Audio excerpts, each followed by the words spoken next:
हाय दोस्तों, मैं रजनीश कुमार यादव माँ विंध्यवासिनी क्लासेस से आपका हार्दिक स्वागत एवं अभिनंदन करता हूं। दोस्तों, मैं इतिहास के गुप्त वंश से आने वाले सभी इम्पॉर्टेंट क्वेश्चन आपके समक्ष प्रस्तुत कर रहा हूं, जो आपकी एग्ज़ाम की दृष्टि से बहुत ही महत्वपूर्ण होगा।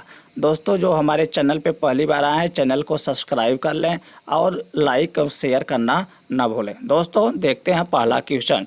गुप्त वंश का संस्थापक कौन था? तो गुप्त वंश का संस्थापक कौन था? ये थे श्री गुप्त। ऑप्शन सी सही हो जाएगा। अगला क्वेश्चन है, गुप्त किसके सामंत थे? तो गुप्त किसके सामंत थे? ये सामंत थे कुषाणों के। ऑप्शन बी सही हो जाएगा। अगला क्वेश्चन देखते हैं, गुप्त वंश के किस शासक ने सर्वप्रथम महाराजाधिराज की उपाधि धारण की या महाधिराज की उपाधि धारण की? वह कौन था? वह थे चंद्रगुप्त प्रथम। ऑप्शन बी सही हो जाएगा। अगला क्वेश्चन देखते हैं, ये मिलान वाला है। ये मिलान वाला सीधा सीधा है, इसको हम देख लेते हैं। प्रयाग या इलाहाबाद प्रशस्त अभिलेख किससे संबंधित है? समुद्रगुप्त से। बिलसड़ किससे संबंधित है? कुमारगुप्त से। भीतरी किससे संबंधित है? स्कंदगुप्त से। और मंदसौर किससे संबंधित है? बंधु वर्मन से। अगला क्वेश्चन देखते हैं, गुप्त शासन के दौरान निम्नलिखित में ऐसा व्यक्ति कौन था जो एक महान खगोल विज्ञानी और गणितज्ञ था? तो वह कौन था? वह थे आर्यभट्ट। ऑप्शन सी सही हो जाएगा। अगला क्वेश्चन देखते हैं, गुप्त शासकों की सरकारी या दरबारी भाषा थी? तो कौन थी? वह थी संस्कृत। जो गुप्त शासक थे वह कौन थी? उनकी दरबारी या सरकारी भाषा कौन थी? वह थी संस्कृत। ऑप्शन डी सही हो जाएगा। अगला क्वेश्चन देखते हैं,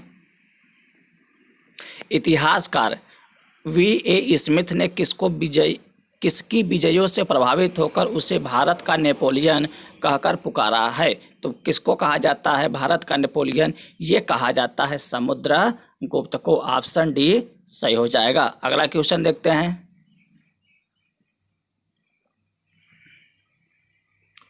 गुप्त वंश का वह राजा कौन था जिसने हुड़ों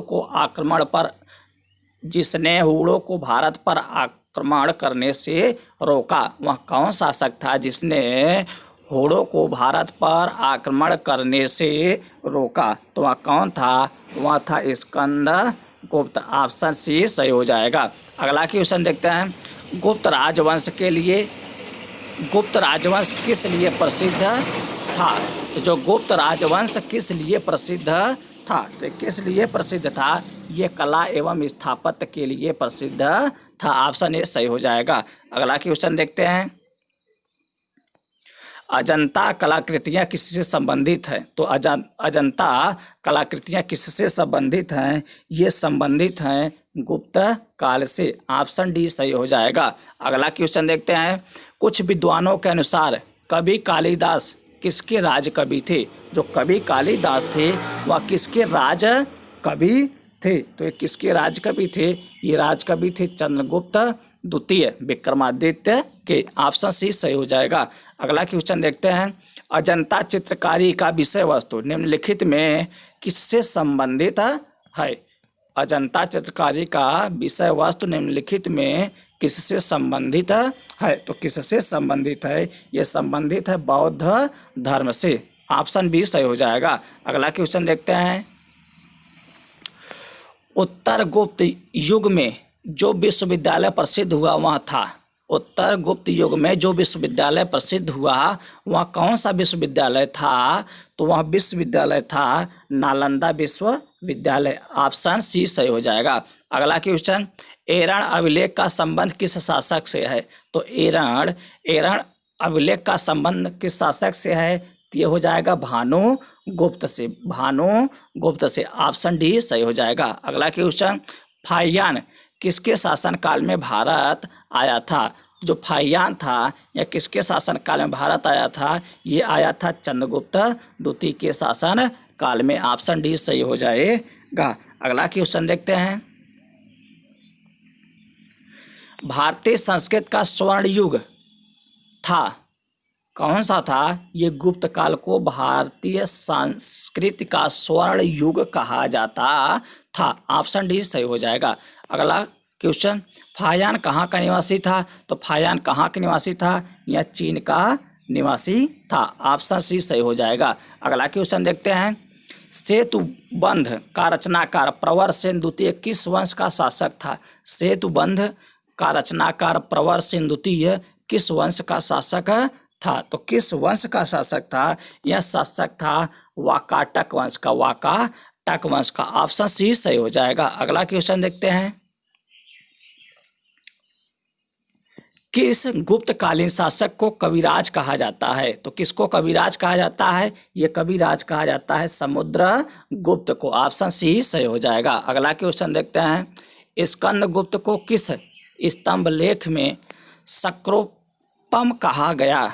क्या कहा गया है? सक्रोपम कहा गया। कहाँ कहा गया? ये कहा गया है कहाम स्तंभ लेख में। ऑप्शन सी सही हो जाएगा। अगला क्वेश्चन देखते हैं। श्रीलंका के राजा मेघवर्मन ने किस स्थान पर भगवान बुद्ध का मंदिर बनवाने के लिए समुद्रगुप्त से अनुमति मांगी थी? तो कहाँ मांगी थी? ये मांगे थे बोध गया में। ऑप्शन बी सही हो जाएगा। अगला क्वेश्चन देखते हैं। मंदिर निर्माण कला का जन्म सर्वप्रथम कब हुआ? तो कब हुआ था? ये गुप्त काल में। कब हुआ था? गुप्त काल में। ऑप्शन बी सही हो जाएगा। अगला क्वेश्चन। चंद्रगुप्त द्वितीय ने विक्रमादित्य की उपाधि कब धारण की थी? कब धारण की थी? तो कब धारण की थी? ये किए थे शकों का उन्मूलन करने के बाद या शकों को हराने के बाद। ऑप्शन ए सही हो जाएगा। अगला क्वेश्चन। गुप्त काल के सर्वाधिक लोकप्रिय देवता कौन थे? गुप्त काल के सर्वाधिक लोकप्रिय देवता कौन थे? तो कौन थे?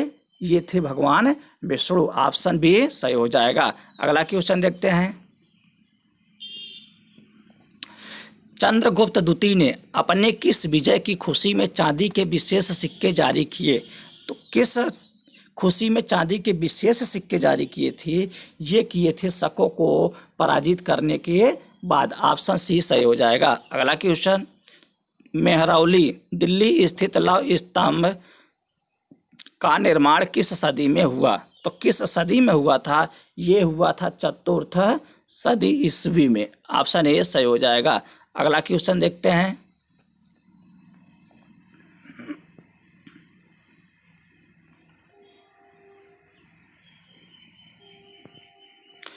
फाहियान और ह्वेनसांग ने ... के राज्यों को देखा। फाहियान किसके राज्यों को देखा? तो फाहियान किसके समय में आए थे? तो फाहियान आए थे चंद्रगुप्त विक्रमादित्य के समय में, और ह्वेनसांग आए थे हर्षवर्धन के समय में। ऑप्शन डी सही हो जाएगा। अगला क्वेश्चन देखते हैं।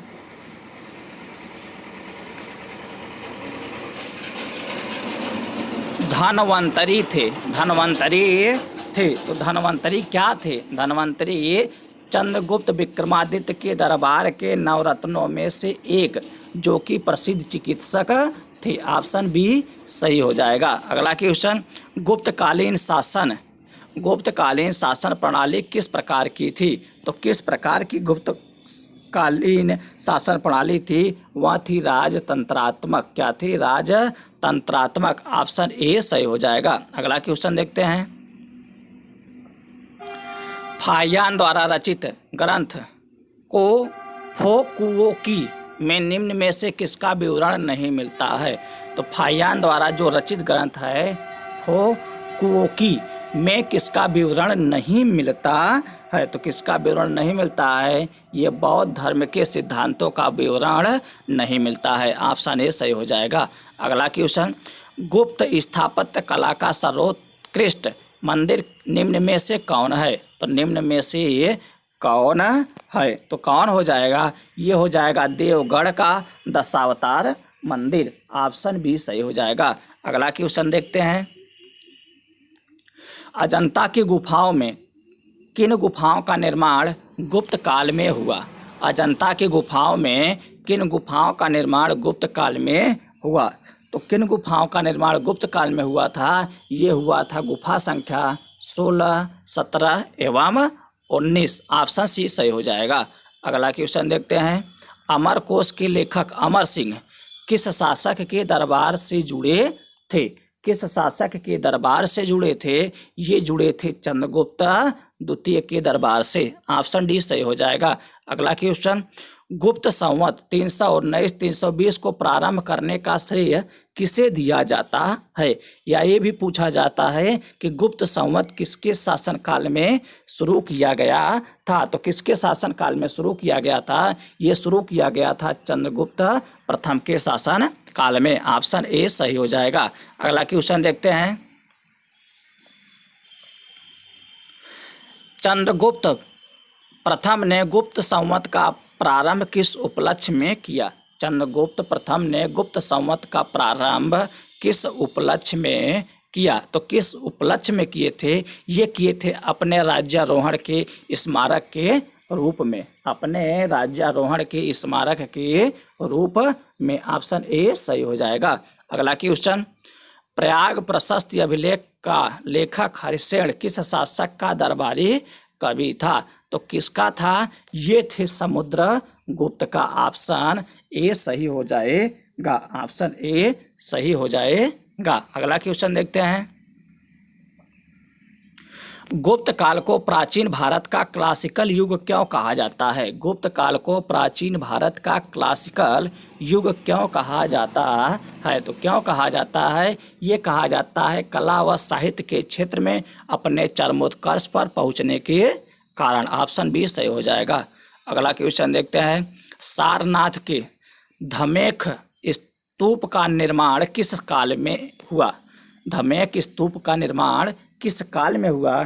ये हुआ था गुप्त काल में। ऑप्शन डी सही हो जाएगा। अगला क्वेश्चन देखते हैं,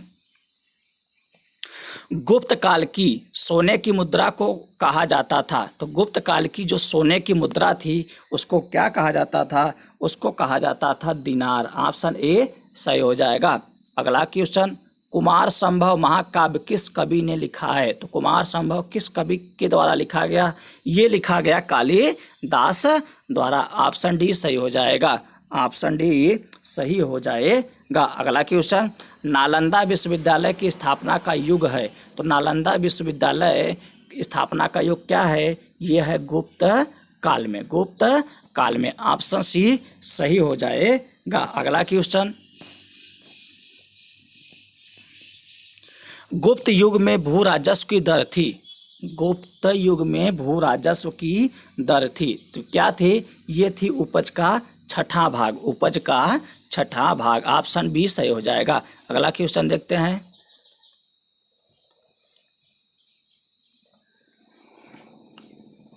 नगरों का क्रमिक पतन किस काल की एक महत्वपूर्ण विशेषता थी? नगरों का क्रमिक पतन किस काल की एक महत्वपूर्ण विशेषता थी? तो किस काल की थी? ये हो जाएगा आपका गुप्त काल की। ऑप्शन ए सही हो जाएगा। अगला क्वेश्चन, किस वंश के शासकों ने मंदिरों एवं ब्राह्मणों को सबसे अधिक ग्राम अनुदान में दिया था? अनुदान में दिया था तो किसने दिया था? ये दिया गया था गुप्त वंश द्वारा। ऑप्शन ए सही हो जाएगा। अगला क्वेश्चन, दिल्ली के मेहरौली के कुवत उल इस्लाम मस्जिद के प्रांगण में स्थित प्रसिद्ध लौह स्तंभ किसकी स्मृति में है? तो किसकी स्मृति में है? यह है चंद्रगुप्त की स्मृति में। ऑप्शन ए बी सही हो जाएगा। ऑप्शन बी सही हो जाएगा। अगला क्वेश्चन, कालिदास द्वारा रचित मालविकाग्निमित्र नाटक का नायक था? नाटक का नायक था तो वह कौन था? वह था अग्निमित्र। ऑप्शन सी सही हो जाएगा। अगला क्वेश्चन, समुद्रगुप्त की सैनिक उपलब्धियों का वर्णन उसके किस अभिलेख में उपलब्ध है? तो उसके किस अभिलेख में उपलब्ध है? किस अभिलेख में है? प्रयाग के अभिलेख में है। ऑप्शन डी सही हो जाएगा। अगला क्वेश्चन, निम्न में किस काल में स्त्रियों की पुरुषों से बराबरी थी? स्त्रियों की पुरुषों से बराबरी थी तो कहाँ थी? ये गुप्त काल में। ऑप्शन ए सही हो जाएगा। अगला क्वेश्चन, कौन सा राजवंश हूणों के आक्रमण से अत्यंत विचलित हुआ? तो यह कौन था? यह था गुप्त वंश। ऑप्शन सी सही हो जाएगा। अगला क्वेश्चन, निम्नलिखित में कौन सा नाटक कालिदास ने नहीं लिखा था? तो कौन नहीं लिखा था? ये नहीं लिखा गया था कालिदास द्वारा। ये कौन था? यह था जानकी हरण। ऑप्शन डी सही हो जाएगा। इसका मतलब कि ये जो तीनों हैं ABC, ये कालिदास द्वारा लिखी गई पुस्तक हैं। अगला क्वेश्चन देखते हैं, अजंता गुफाओं के सरीखी जैसी गुफाएं मध्य प्रदेश में कहाँ हैं? तो ये कहाँ हैं? ये आपके हैं, ऑप्शन ए हो जाएगा बाघ धार। ऑप्शन ए सही हो जाएगा। अगला क्वेश्चन, गुप्त वंश ने किस अवधि में शासन किया? तो गुप्त वंश किस अवधि में शासन किए थे?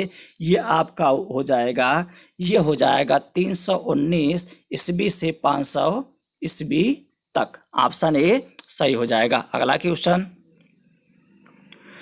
बाल विवाह की प्रथा आरंभ हुई। बाल विवाह की प्रथा आरंभ हुई कब हुई थी? ये गुप्त काल में। किस काल में? गुप्त काल में। ऑप्शन सी सही हो जाएगा। अगला क्वेश्चन देखते हैं, सोने के सर्वाधिक सिक्के किस काल में जारी किए गए? तो किस काल में सर्वाधिक सोने के सिक्के किस काल में जारी किए गए? ये जारी किए गए थे गुप्त काल में। ऑप्शन बी सही हो जाएगा। अगला क्वेश्चन देखते हैं,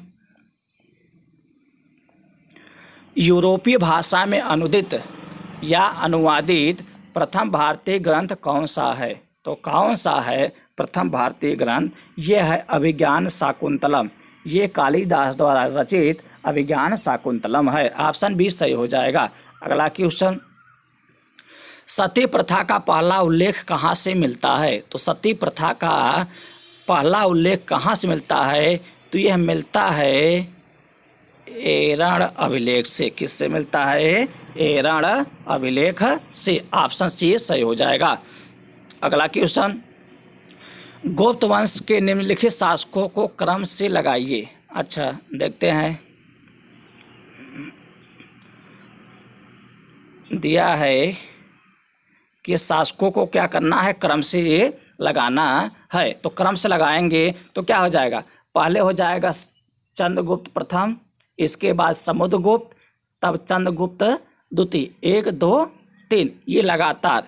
तो 1 2 3 लगातार किस में है? यह ऑप्शन ई। Option E. इसके बाद आएगा कुमारगुप्त, तब स्कंदर गुप्त। ऑप्शन ई सही हो जाएगा। अगला क्वेश्चन देखते हैं, गुप्तकालीन सिक्कों का सबसे बड़ा ढेर कहाँ से प्राप्त हुआ है?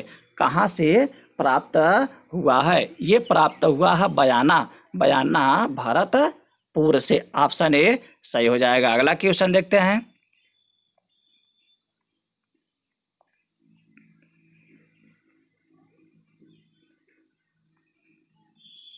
अगला क्वेश्चन देखते हैं, किस गुप्त शासक को नालंदा विश्वविद्यालय का संस्थापक माना जाता है? तो नालंदा विश्वविद्यालय का संस्थापक माना जाता है ये कुमारगुप्त प्रथम को। कुमारगुप्त प्रथम को। ऑप्शन ए सही हो जाएगा। अगला क्वेश्चन देखते हैं, कथन और कारण दिया है, प्राचीन भारत में सामंती व्यवस्था का अभ्युदय सैनिक अभियानों से में देखा जा सकता है। कारण का है? कारण है गुप्त काल में सामंती व्यवस्था का पर्याप्त विस्तार हुआ था। चलिए देखते हैं कौन सही होगा। ये आपका सही हो जाएगा। ए और आर दोनों सही हैं, किंतु आर ए की व्याख्या नहीं करता है। ऑप्शन बी सही हो जाएगा। अगला क्वेश्चन, गुप्त काल में उत्तर भारतीय व्यापार निम्नलिखित किस एक पत्तन से संचालित होता था? तो किस एक पत्तन से संचालित होता था? ये होता था ताम्र लिप्ति से। ऑप्शन ए सही हो जाएगा। अगला क्वेश्चन देखते हैं, गुप्त शासकों द्वारा जारी किए गए चांदी के सिक्के कहलाते थे। तो क्या कहलाते थे चांदी के सिक्के? ये कहलाते थे रूपक। ऑप्शन ए सही हो जाएगा। अगला क्वेश्चन देखते हैं, देखिए दोस्तों, ये जो क्वेश्चन है आपके, ये किसी न किसी एग्ज़ाम में पूछे गए हैं और आने वाले एग्ज़ाम के लिए भी महत्वपूर्ण हैं। इसको एक बार नहीं 2 बार वीडियो को अगर आप देख लेते हैं तो आपको कंठस्थ हो जाएगा, जो आपके एग्ज़ाम की दृष्टि से बहुत महत्वपूर्ण होगा और आपको आगे ले जाने में महत्वपूर्ण भूमिका निभाएगा। अगला क्वेश्चन देखते हैं। ये सुमेलित करना है। चलिए सुमेलित करना है, ये सुमेलित कर लेते हैं हम लोग। ये क्या हो जाएगा, ये सुमेलित कर लेते हैं। चलिए देखते हैं। तो ये आपका सुमेलित करना है तो क्या हो जाएगा, विशाख दत्त। विशाख दत्त, विशाख दत्त क्या थे, तो विशाख दत्त एक नाटककार थे। बराह मिहिर, तो बराह मिहिर क्या थे, बराह मिहिर खगोल विज्ञानी थे। क्या थे, खगोल विज्ञानी थे। चरक क्या थे, चरक एक चिकित्सा शास्त्र थे। और ब्रह्मागुप्त क्या थे, ये ब्रह्मागुप्त थे गणितज्ञ। क्या थे, गणितज्ञ। ये ऑप्शन किस में मिल रहा है, ये ऑप्शन मिल रहा है सी में, इसलिए ऑप्शन सी आपका सही हो जाएगा। अगला क्वेश्चन देखते हैं। चंद्रगुप्त द्वितीय के काल में विद्या, कला व साहित्य का महान केंद्र कौन सा था, तो कौन सा था, चंद्रगुप्त द्वितीय के काल में विद्या, कला व साहित्य का महान केंद्र कौन सा था, तो कौन सा था, ये था आपका उज्जैन। क्या था, उज्जैन। ऑप्शन सी सही हो जाएगा। अगला क्वेश्चन। कालिदास की किस कृति की गिनती विश्व की 100 प्रसिद्ध साहित्यिक कृतियों में होती है, तो किसकी होती है, ये होती है अभिज्ञान शाकुंतलम की। अभिज्ञान शाकुंतलम की। ऑप्शन क्या हो जाएगा, ऑप्शन सी सही हो जाएगा। अगला क्वेश्चन। वर्तमान गणित में दशमलव प्रणाली आविष्कार का श्रेय निम्न में से किस युग को है, किस युग को है, तो किस युग को है, ये गुप्त युग को है। ऑप्शन बी सही हो जाएगा। अगला क्वेश्चन।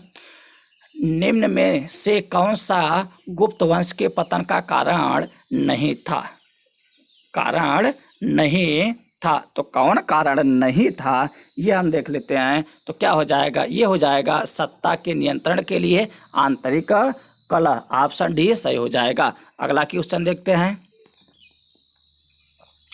निम्नलिखित में किस गुप्त शासक ने अपने सिक्कों पर अपने को बीड़ा बजाते हुए आकृति में अंकित करवाया है, तो वह कौन है, ये है समुद्रगुप्त, जिसको कविराज भी कहा जाता है। ऑप्शन बी सही हो जाएगा। अगला क्वेश्चन। वह प्रथम भारतीय विद्वान कौन था जिसने गणित को एक पृथक विषय के रूप में स्थापित किया, वह कौन था, ये थे आर्यभट्ट। कौन थे, आर्यभट्ट। ऑप्शन ए सही हो जाएगा। अगला क्वेश्चन। गुप्तकालीन पुस्तक नवनीतकम, नवनीतकम का संबंध है, तो ये नवनीतकम किससे संबंधित है, ये संबंधित है चिकित्सा से। किससे संबंधित है, चिकित्सा से। ऑप्शन सी सही हो जाएगा। अगला क्वेश्चन। तांबा का सिक्का जारी करने वाला पहला गुप्त शासक कौन था, तांबा का सिक्का जारी करने वाला पहला गुप्त शासक कौन था, तो ये थे रामगुप्त। ऑप्शन सी सही हो जाएगा। अगला क्वेश्चन देखते हैं।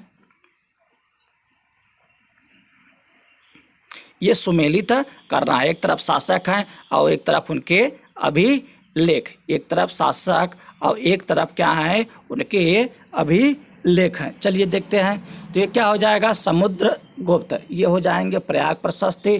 चंद्रगुप्त द्वितीय, ये हो जाएंगे मेहरौली लौह स्तंभ लेख। स्कंदगुप्त भीतरी स्तंभ लेख। बुद्धगुप्त पहाड़पुर ताम्रपत्र। ऑप्शन ए सही हो जाएगा। अगला क्वेश्चन। अगला क्वेश्चन भी क्या करना है, सुमेलित करना है। मृदा के प्रकार और शासक, मृदा के प्रकार और शासक से संबंधित मिलान करना है, उसी के हिसाब से हमें उत्तर देना है। चलिए देखते हैं क्या हो जाएगा। ये हो जाएगा कुमार देवी प्रकार, किसके समय में हुआ था, चंद्रगुप्त प्रथम के। बीड़ा वादन समुद्रगुप्त। चक्र विक्रम प्रकार चंद्रगुप्त द्वितीय। कार्तिकेय प्रकार कुमारगुप्त प्रथम। ये क्या हो जाएगा, ऑप्शन ए सही हो जाएगा। अगला क्वेश्चन। इसमें भी सुमेलित करना है, एक तरफ शासक है और एक तरफ उनकी उपाधि, एक तरफ शासक और एक तरफ उनकी उपाधि। ठीक, चलिए देखते हैं। ये हो जाएगा आपका चंद्रगुप्त, ये हो जाएगा चंद्रगुप्त का महाधिराज। समुद्रगुप्त अश्वमेध पराक्रम। चंद्रगुप्त द्वितीय परम भागवत। स्कंदगुप्त पम। ऑप्शन किस में मिल रहा है? ये मिल रहा है ऑप्शन डी, आपका सही हो जाएगा। अगला क्वेश्चन, इसमें भी सुमेलित करना है। इसमें क्या करना है? शासक और उनकी पत्नियां, शासक और उनकी पत्नियां। चलिए, ये शासक हैं एक तरफ और एक तरफ उनकी पत्नी का नाम दिया गया है, तो ये क्या हो जाएगा? ये हो जाएगा, चंद्रगुप्त की पत्नी कौन थे? कुमार देवी, जिसे लिच्छवी भी कहा जाता है। रामगुप्त की पत्नी का क्या नाम था? ध्रुव देवी। समुद्रगुप्त की पत्नी का क्या नाम था? दत्ता देवी। और रुद्रसेन द्वितीय की पत्नी का क्या नाम था? प्रभावती गुप्त। ये क्या हो जाएगा? ऑप्शन ए सही हो जाएगा। अगला क्वेश्चन, किस गुप्त शासक ने दक्षिणापथ में स्थित 12 राज्यों पर धर्म विजय की? ये कौन किया था? ये किए थे समुद्रगुप्त। ऑप्शन बी सही हो जाएगा। अगला क्वेश्चन, सर्वराज्योच्छेदा, सभी राजाओं को उखाड़ फेंकने वाला की उपाधि किसने धारण की? यह कौन था? तो ये थे आपके, कौन थे? समुद्रगुप्त। ऑप्शन सी सही हो जाएगा। अगला क्वेश्चन, किसने अंतिम शासक रुद्र सिंह तृतीय को पराजित कर और उसकी हत्या कर शकों का अंतिम रूप से उन्मूलन किया? तो कौन था? ये थे चंद्रगुप्त द्वितीय। चंद्रगुप्त द्वितीय। ऑप्शन बी सही हो जाएगा। अगला क्वेश्चन, यहाँ भी सुमेलित करना है। चलिए, सुमेलित करना है तो हम मिला लेते हैं, मिला लेते हैं। यहाँ इसका कूट दिया गया है, तो कूट आपका क्या हो जाएगा? कूट से मिलाते हैं, देखते हैं क्या हो जाएगा। ये आपका हो जाएगा। चलिए, अब यहाँ से मिला लेते हैं, इसके बाद यहाँ से पहले मिला लें, तब देखते हैं।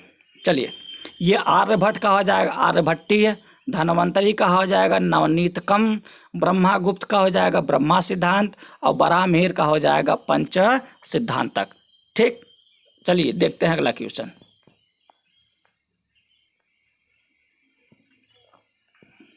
सुदर्शन झील, जिसका निर्माण चंद्रगुप्त मौर्य के सौराष्ट्र प्रांत के गवर्नर पुष्यगुप्त ने करवाया था तथा जिसकी मरम्मत पहली बार शक शासक रुद्रदामन ने करवाई थी, कि दूसरी बार मरम्मत किसने करवाई? तो दूसरी बार मरम्मत किसने करवाया था? तो दूसरी बार मरम्मत करवाया गया था स्कंदगुप्त द्वारा। स्कंदगुप्त द्वारा। ऑप्शन बी सही हो जाएगा। अगला क्वेश्चन देखते हैं। सुमेलित करना है, एक तरफ प्रशासकीय विभाजन और एक तरफ प्रशासक, एक तरफ प्रशासकीय विभाजन और एक तरफ प्रशासक। चलिए देखते हैं, ये क्या हो जाएगा? भुक्ति। भुक्ति किसके समय में था? ऊपरी के समय में। विषय या जिला, विषयपति, नगर, नगरपति, ग्राम्य, ग्रामिक। ऑप्शन ए सही हो जाएगा। अगला क्वेश्चन, यहाँ फिर सुमेलित वाला दिया है। चलिए सुमेलित करते हैं। ये क्या हो जाएगा सुमेलित में आपके? ये हो जाएगा, अच्छा सुमेलित नहीं है, तो सुमेलित कौन सा नहीं है? तो क्या हो जाएगा? महासंधि विग्रहिक, ये इससे संबंधित है। महादंडनायक, ये भी इससे संबंधित है। विनय स्थिति स्थापक, ये भी इससे संबंधित है। महास्वपति, ये सुमेलित नहीं है। अगला क्वेश्चन देखते हैं। यहाँ भी सुमेलित करना है एक और दो को, यहाँ भी सुमेलित करना है एक और दो को। चलिए करते हैं। ये हो जाएगा क्षेत्र भूमि। किसको कहा जाता है क्षेत्र भूमि? कृषि योग्य भूमि को क्या कहा जाता है? क्षेत्र भूमि। वास्तु भूमि, निवास योग्य भूमि को क्या कहा जाता है? वास्तव भूमि। अप्रहत भूमि, जंगली भूमि को क्या कहा जाता है? अप्रहत भूमि। खील भूमि, कृषि के लिए अनुपयुक्त भूमि को क्या कहा जाता है? खील भूमि। ये ऑप्शन मिल रहा है ऑप्शन ए में, तो इसलिए आपका ऑप्शन ए सही हो जाएगा। अगला क्वेश्चन, कौन सही सुमेलित नहीं है? तो कौन सही सुमेलित नहीं है? चलिए देखते हैं। अच्छा, ये प्रयाग प्रशस्ति रवि कीर्ति, प्रयाग प्रशस्ति रवि कीर्ति यही सही नहीं है, क्योंकि प्रयाग प्रशस्ति के लेखक कौन थे? दूसरे थे। अगला क्वेश्चन, अगला क्वेश्चन देखते हैं। बाघभट्ट, बाघभट्ट इसमें भी सुमेलित नहीं है, तो इसमें भी सुमेलित कौन नहीं है? ये ऑप्शन डी सही हो जाएगा। भर्तृहरि, मेघदूतम, मेघदूत के रचनाकार कौन है? मेघदूत के रचनाकार कालिदास हैं, इसलिए यह सही नहीं है। अगला क्वेश्चन, सूची 1 को सूची 2 से सुमेलित करना है। एक तरफ, चलिए अच्छा देखते हैं। ये हो जाएगा आपका श्रेष्ठी किसको कहा जाता था? साहूकार को। सारवाह व्यापारी, कुलेक शिल्पी या कारीगर, कायस्थ लेखक। क्या हो जाएगा? ऑप्शन ए सही हो जाएगा। अगला क्वेश्चन,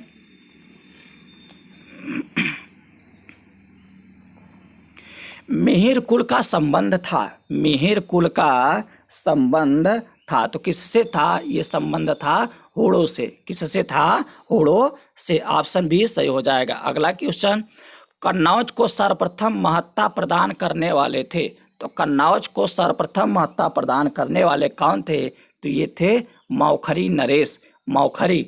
ऑप्शन सी सही हो जाएगा। अगला क्वेश्चन, गुप्त राजा जिसने विक्रमादित्य की पदवी ग्रहण की थी, तो विक्रमादित्य की पदवी किसने ग्रहण की थी? ये ग्रहण किया गया था चंद्रगुप्त द्वितीय द्वारा। ऑप्शन बी सही हो जाएगा। अगला क्वेश्चन,